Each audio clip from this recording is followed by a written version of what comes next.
permanent collection is a carefully curated body of artworks, artifacts, and cultural objects acquired with intention, stewardship, and long-term responsibility. These works are thoughtfully collected, meticulously inventoried, and prudently managed by public or private museums and galleries as part of an enduring cultural legacy.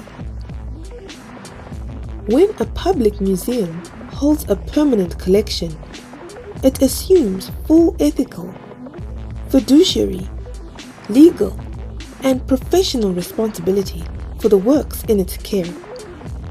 This responsibility extends beyond ownership to the preservation, protection, conservation, and public accessibility of the collection.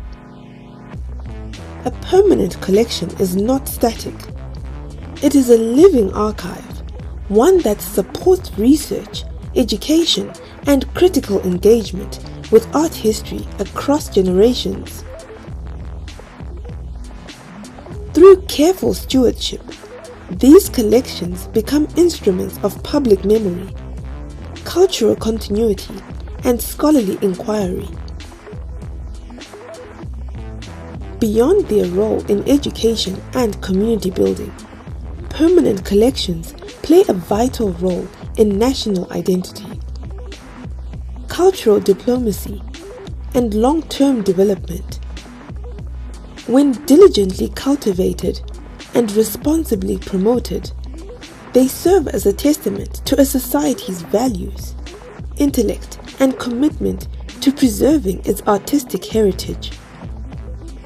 At Seed Gallery, the Art History and Economics Glossary examines the structures and systems that sustain artistic legacy and cultural stewardship. Explore more at seedgallerynewyork.com.